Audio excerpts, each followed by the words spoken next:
بسم الله الرحمن الرحیم. نن موږ دا خبره کوو چې مطالعه یو سړی ډېره مطالعه څنګه کولی شي چې ډېره مطالعه ولري. نو یو هغه کسان دي چې سبقان وایي طالبان، او یو هغه علما دي چې نوي فارغه سوي، او د دغو هر یوه دپاره د دې بېله طریقه ده چې دی یو ډېره مطالعه د ځانه سره کثرت د مطالعې دا وکړي او دا غټه سرمایه د ځانه سره د مطالعې کښېږدي. خو قبل در دې چې زه د هغه خبره وکړم، د مطالعې یا د زده کړې عموما یو اصل دا زده کړئ، یعنی د یو چا څه شی زده کول، د یو کتاب څه شی زده کول، دا هم خپله زده کړه غواړي. بې له زده کړې انسان زده کړه هم نشي کولی، زده کړه هم خپله زده کړه غواړي. په دې وجه بعضې خلک په د نوې دنیا کې سړی ویني وایي د فلاني کتاب مې سل صفحې وکتې ما ته نوې خبره نه ده راغلې. نو دا رقم خلک ستا، زموږ سرایان خلک هغه دا فکر کوي چې دا د ده د علم د کثرت دلیل دی، دا د ده د علم سره د نابلدتیا دلیل دی، د نه زده کړې دلیل دی، چې دا زده کړه د ده نه ده زده. څنګه؟ اوس دې ما ته متوجه سي. ته چې یو کتاب ګورې یا یو چا ته کښېنې، نو ستا دپاره لازمه خبره دا ده چې 3 امور په خپل ذهن کې ولرې. اول دا چې ته بالکل صحیح صفا نیت دا وکړې چې زه د ده څه شی زده کوم، زه د ده کتاب څه شی زده کوم، نوی شی غواړم. دا نیت به ته کوې. دویم، ده ته به کامله موقع ورکوې یوه کتاب ته. الکتاب لا یعطیک سره حتی تطالع کله. چې ټول کتاب ته نه یې کتلی، تا د کتاب په راز سر نه خلاصېږي. د خبرې په مابینځ کې به د خپل نقدونه نه باندې کوې چې دا خبره پای ته نه ده رسولی، سته کېدلی چې د ګرځ په پای کې رجوع کړي دا خبرې. دریم، ته فرض کړه مثلا استاد دی، ته دغه څه شی زده کوې، نو اوس چې دی خبره وکړه چې ستا یا سر نسو په خلاص، یا تا چې مخکې څه اورېدلي دي هغه یو رقم را روانه وه، دا بیا اوس د بل رقم وکړه. نو اوس فطري خبره ده چې د انسان یو شی د کوچنیوالي سه یو رقم زده سوی دی، یو څوک یې په ناولت د طرز کې وایي، نو انسان د دستي سوال چې دا خو اوس یو غلطي خو راله، یا قائل غلط دی، اوسنی مخاطب غلط دی، یا ما پخوا غلط ویل دي، نو په دې کې خو یو ټکر خو رالی، نو ته دا یې مه کوه چې بس په مابینځ کې پر ده ورشروع سي. دا که کتاب دی، دا که استاد دی، ته ده ته موقع ورکړه چې دی خپله خبره خلاصه کړي، بیا درته لاس پورته کړه چې زما دا شبه ده. او که دا کتاب دی، فرض یې که ته وایه په مابینځ کې یو لغت دی، په هغه لغت ستا سر نه خلاصېږي، خو دا لغت داسې لغت نه دی چې کلام ګرده باندې موقوف دی، نو ځه تېرېږه خالي دی نوشاني کړه. دا یو اصل دی د زده کړې. دا امکان نه لري چې سړی د یو کتاب 80 صفحې وګوري او دته دې 100 خبرې نوي نه کړي ور، یا اقلا 80 خبرې دې نه کړي ور، یا اقلا 20 خبرې نه کړي ور، یا اقلا 3 خبرې خو به نو ورکړي نه وي. اوس که دی وایي نسته، نو زه اوس در ښیم څنګه نسته. اوس یو ګورې، تی ورته ګورې، ته فرض که دا کتاب 80 خبرې 80 سره ستا په مخالفت کې لیکلي دي، نو تا ته چې مخکې معلوم و خپل مخالفت درو کتابو کړی، نو دا نوی شی نه دی، دا څلورم کتاب سو. نوی شی دی که نه دی؟ یعنی په فطرت ورته وګورئ، په عقل ورته وګورئ، په نقل ورته وګورئ، دغه یې ده که نه ده؟ تاسو مخکې څو کتابه مخالفین در سره و په خپله موضوع کې؟ 3. اوس دا څویم سو. نوی شی دا نه دی، نو څه شي نوی شی؟ چې تا ته یې نوی شی په 80 صفحو کې نه درکړ، دا خو په اوله صفحه کې لا درکړي. نو زده کړه خپله زده کړه غواړي. اوس ګوره، بیا فرض که دا کتاب مطلب ستا د منهج، ستا د طرز، ستا د طریقې سره په کامله توګه دی مخالفت لري، نو اوس ته باید پر دې سوچ وکړې چې ګوره دی اوس هغه زړه خبره صحیح وه که اوس دا نوې خبره صحیح ده، نو دا یو بل فکر دی تا ته درکړي که نه کړي در نوی شی. نو دا کې د کتاب غلطي نه ده چې نوې خبره کې نشته، دا کې د مطالعه غلطي ده. د مطالعه غلطي نه ده، د مطالعه غلطي ده چې زده کړه یې نه ده زده. نو اول تر ټولو نه ښه خبره دا ده چې انسان زده کړي، د زده کړې اصول زده کړي. دا اوله خبره. دویمه دا ده چې اوس نو موږ مطالعه ډېره باید څنګه کړو. نو ما درته وویل چې موږ څو فرقې لرو، 2، یوه د نوو طالبانو ده، یوه د نوو علما کرامو ده. بس فکر به هم دغه 2 کوو. هر انقلاب ځوانان راوستلی دي، هغه خلک چې در دې ځای تېر سوي دي چې د انقلاب د راوستلو نوې جذبه نه پیدا کوي، په هغو کې ډېر کم خلک داسې دي چې د هغو اوس د فعل ماده پر کار لوېدلې ده، د انفعال ماده تقریبا ختم شوې ده. نو د انفعال ماده چې هغه په ځوانه طبقه کې ده، ډېره توجه دا پر ځوانه طبقه ده، هغه ملایان دي، هغه که طالبان. نو خیر طالبانو ته راځو.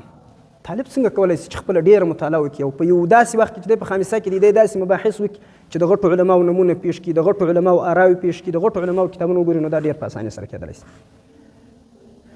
هغه کتابونه دې ګوري، اول خو در ټولو در مخه دا نوم و، دا شهرت و، دا کیسه مې څه د ذهنه باسي. په دې کار کې که موږ مشهور کېږو، باید زموږ غرض هدف د یو ژوندۍ معاشرې پیدا کولی، بس نور که موږ خلک وپېژنو که مې نه وپېژني، نو دا څه فرق لري؟ دا یا پېژندلی یا نه پېژندلی، دا هېڅ فرق له ولاکه لري. نو د علم د راژوندي کولو دپاره دا یو احساس ولري، هر یو سړی دا یو احساس ولري چې یو علمي دنیا په وجود کې راسي او یو ژوندي انسانان په وجود کې راسي. نو اوس طالب چې مطالعه کوي، نو دی باید داسې کتابونه وګوري چې هغه د ده د وینا سره دوه حیثیته ولري، هم خارجي هم داخلي. یو خو زموږ لوی مشکل دا دی په مدرسو کې چې مراکز اکثر د غیر علمي خلکو په لاس کې دي، دا علمي خلک نه دي، نو هغوی نه پوهېږي. نو د هغوی نصب العین دا دی چې طالب دته د پاکستان او د بلوچستان پوزیشن راوړي، د هغو نصب العین دا دی. خو پرمختللي خلک د علم دپاره په ژوندۍ بڼه کار کوونکي خلک هغه دا شان ملتفت الیها نه ګرځوي، نه دې شان ته نظر کوي، دا د هغه مد نظر نه وي. هغه غواړي چې خلک بچاو سي.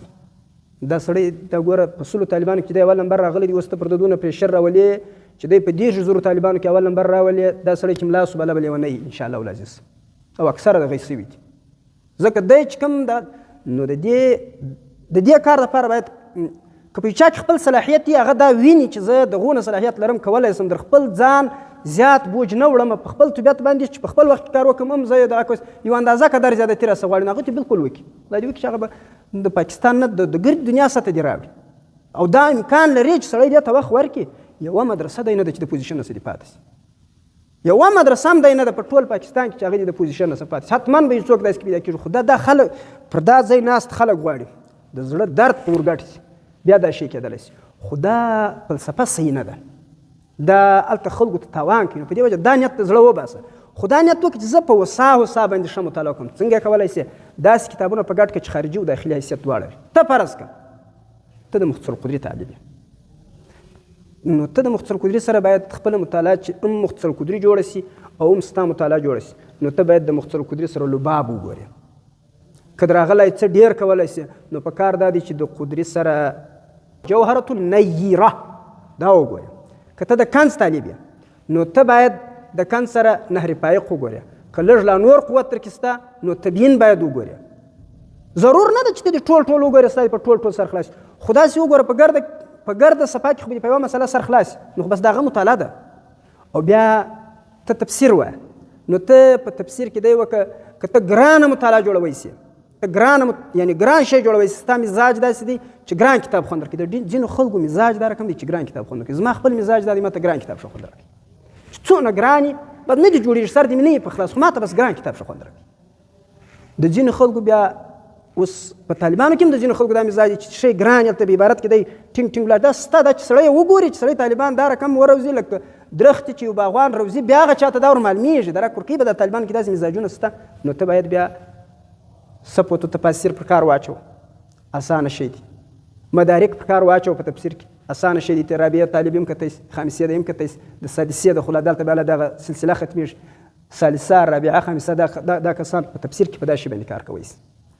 دا رقم په حدیثو کې ته ځې روانېږي، نو بیا ته په احادیثو کې مطلب ریاض الصالحین دی، نو پر ریاض الصالحین باندې ډېرې ښې بهترینې شعرې شته، نو ته په هغو کې به راکرار مشکات دی، نو پر مشکات باندې مختصرې شعرې هم شته. علي قاري رحمه الله مراعات که ګوره سږ کال زموږ سره په مشکات کې ډېرو طالبانو مرقات کاتی.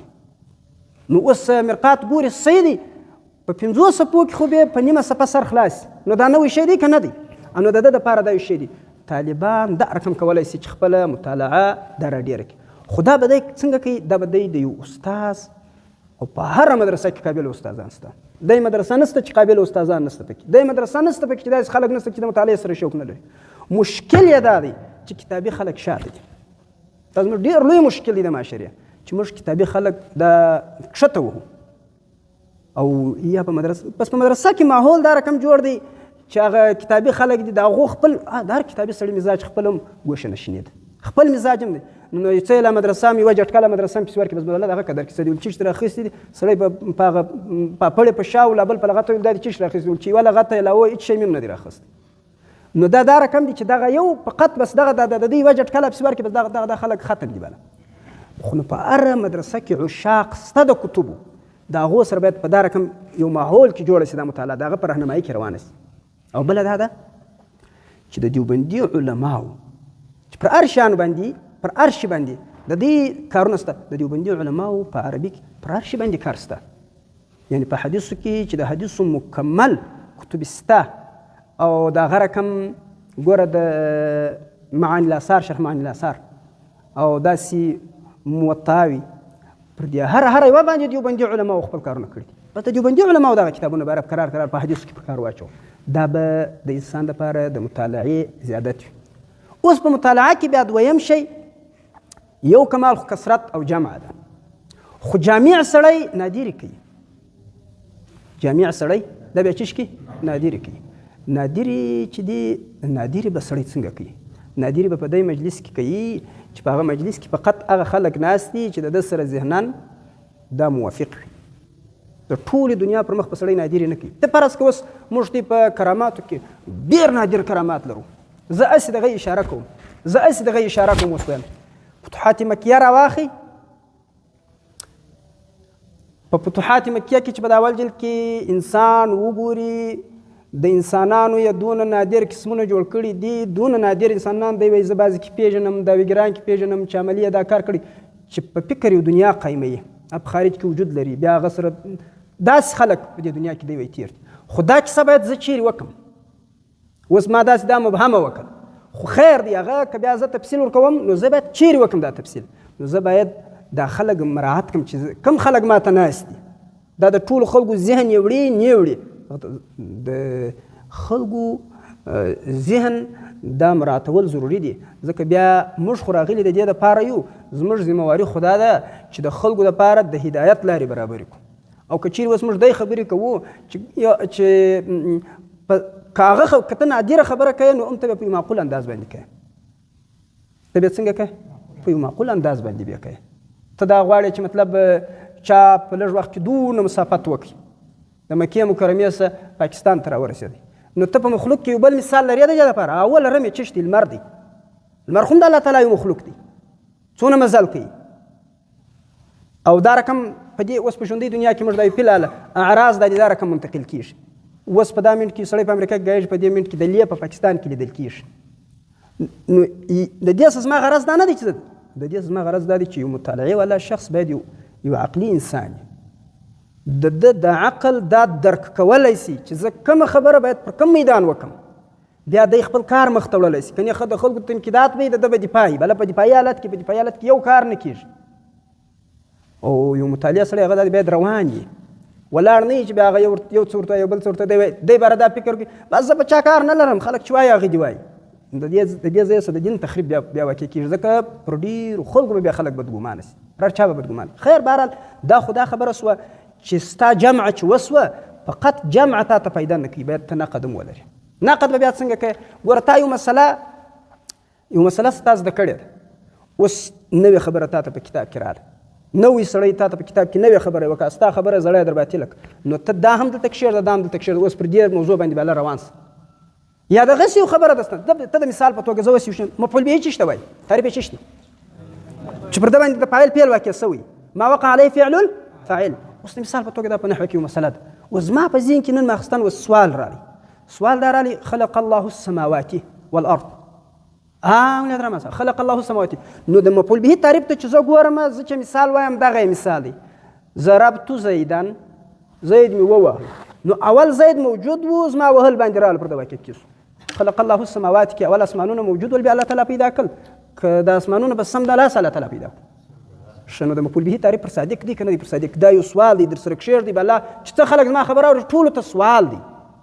صحیح دی چې بحث چا پر کړی دی ابن هشام کړی دی خو ابن هشام چې کومه خبره کوي هغه دا مفعول مطلق دی اتي راځي اوس سماوات په دې تحقیق ته واچوي چې دا مفعول مطلق جوړو څنګه کېږي چې مفعول به جوړو څنګه کېږي. یو خبره ده، یو مثال دی. اوس روان سو بلا لشکر روان سو، بس پر دې باید د ماښام سره لشکر روان سي، کار پر شروع کړي چې دا کتابونه څه وایي یا بل څه وایي یا بل څه وایي یا بل څه وایي، دا تحقیق ته واچوي. دا یو خبره ده. اوس که چیرې څوک وایي چې یاره دا مفعول به نه دی، نو ته باید نقد د مفعول به د تعریف سره په څنګ کې بیا ته نور قیدونه هم ته زده کړي چې دی در لاندې کړي. یا څوک وایي دا مفعول مطلق دی، نو هغه خواته یې واړئ. نو داسې یعنې د خبرې دوه جانبه دواړه در سره کښېږدي، پر هر جانب بیا جمع وکړي، بیا د هر جانب دلایلو ته وګورې، بیا محاکمه وکړي. پر دا رقم طریقه باندې ته روان سي.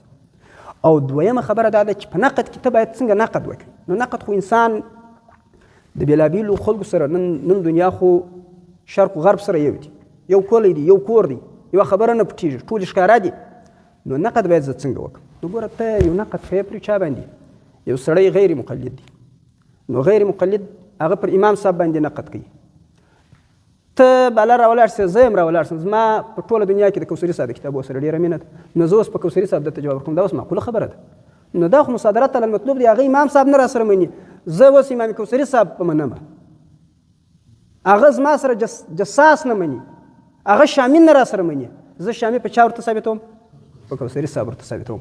دا ممکنه نه ده چې یو سړی غیر مقلد دی، نو ته باید د ده په دلیل یې ورخو سر خلاص کړې.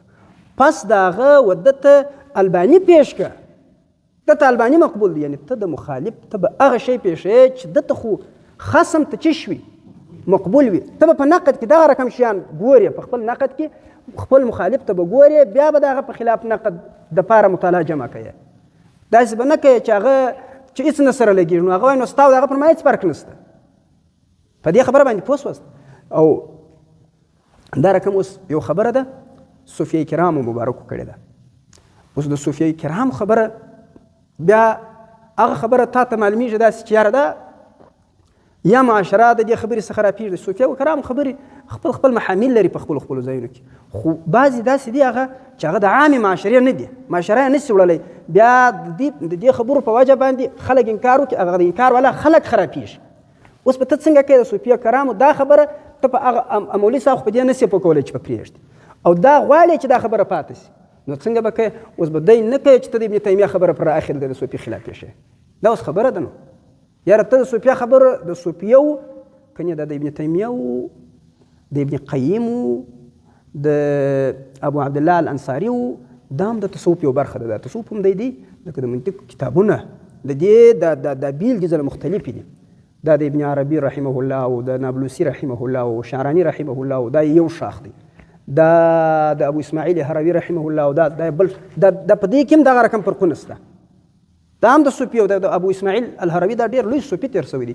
دغه ابن قیم ابن تیمیه رحمه الله دا منهج فالو کوي، او دا د ابن العربي رحمه الله دا بیا بل منهج دی. دا منهج فالو کوي. لکه دا د منطق کتابونه یو شاخ پر چا ځي، داسې پر سلم او پر کندیه او پر قاضي او پر حمدالله او پر دې ځي، بل شاخ پر دا بله خوا ځي، تعذیب و شره تعذیب و جلال و مرزاید پر دا خوا ځي، بله بیا کتبي و مرزا کتبي و پر دې طرف روان دی، بلې بیا پر هغه بدیع المیزان پر دا داسې یو شاخونه دي د دې تصوف د خلکو. دغه رقم شاخونه دي چې په دې تصوف په خلکو وګورې ډېر نادر خلک شته. نو خیر بهرحال چې ته پر یو چا باندې رد کوې، نو ته به هغه مخالف پوره یې ور ځان په پوه کوې په مخالف باندې. بیا د صوفیو دغه طرز دی چې دغه ابن العربي و شعراني و دغو خلکو راخستی دي، تېر رده یې په ابن تیمیه او په دې منهج باندې. نو دا ته غیر معقول کار کوي، غیر معقول نقد کوي. هغه به بیا ته په چا رده یې، هغه ته به بیا ته علامه الوسي رحمه الله غوندې خلک پیدا کوي، هغه ته به بیا ته تهانوي رحمه الله غوندې خلک پیدا کوي په دیوبند کې چې پر راځي. نو دا بیا نقد دی. خو دا به چې یو انسان خپل دغه نقد او جمع دواړه جوړوي، دغه طریقه ده. دویمه زموږ ډله هغه نوي علما دي. نوي علما څنګه کولی شي چې خپله مطالعه ډېره کړي. ګوره نوی ملا چې فارغه سو په مدرسه کې نه ده ته بخاري ورکوي، نه ده ته ترمذي ورکوي، نه ده ته ابو داود ورکوي، نه ده ته حسامي ورکوي، نه ده ته اصول شاشي ورکوي. دی به یو کیجې وایي، یو به اچي باتې وایي، یو نو کې ډېره مړانه وکړو نو به ده ته نور الایضاح ورکړي، یا به ارشاد الصرف ورکړي، یا به نحمیر ورکړي. نور به بلا دی ولاړي، کشنیان کښېنوه، کشنیان پورته کړه، کشنیان مسجد په جارو کړه، کمره په جارو کړه. دا به د ده کار.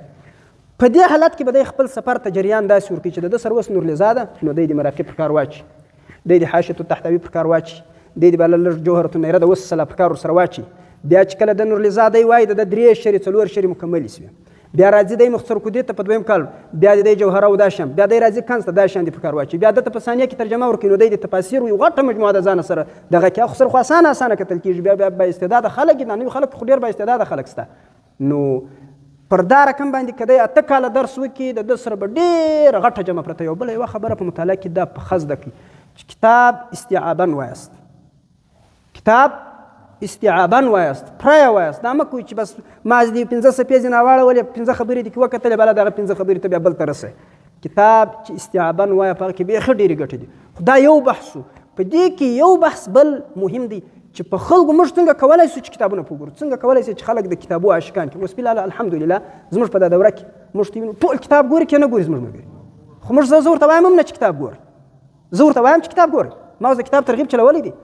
دا هم یو فلسفه ده، بېله فلسفه ده چې په خلکو باید ته کتاب څنګه وګورې. انشاءالله پر دې به که خدا کول بیا بل بحث کوو. نن انشاءالله دغونه کفایت کړي. سبحان ربک رب العزة عما یصفون.